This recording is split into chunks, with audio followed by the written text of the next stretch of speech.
hankasitrahana sahady ianao miaraka aminay amin'izao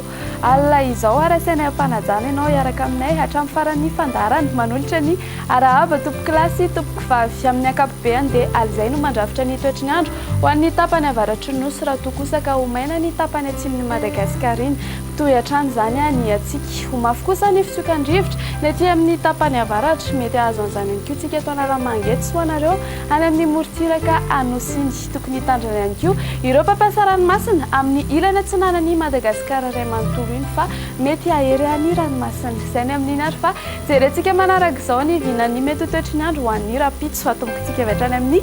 maraina dia ho avy ny orana ny aty Savasy Analanjorofo Lalovan-drahona ny aty Atsinanana sy ny ilana atsinanan'ny fatriny afovoantany iny fa mety ho arahina erika izany ny aty Sofia sy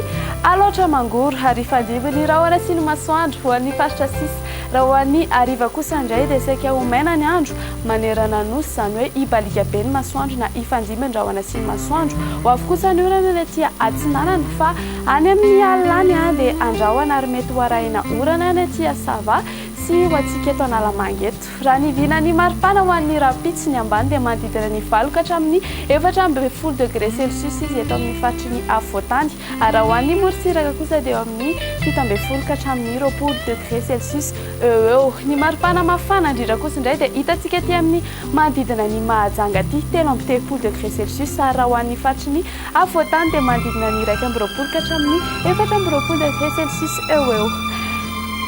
dia tohizantsika amin'ny mety ho toetry ny andro ho an'ireo tanan-dehibe sy nosy manodidina ifandimby rahona sy ny masoandro any Paris sy Seychelles ho lalovandrahona ny Nairobi hanahorana tandrifondrahona mety ho arahi-kotroka kosa ny any Bangkok Karibalika be ny masoandro any Milan Johannesburg sy La Réunion raha toka azorana tandrifondrahona ny any Maurice dia izay sendray ary ny masakazona rosanao tamin'ity ality hankasitrahany fenanao niaraka taminay hatramin'ny farany ary mirary alina mahafinaritra ho antsika rehetra veloma tompoko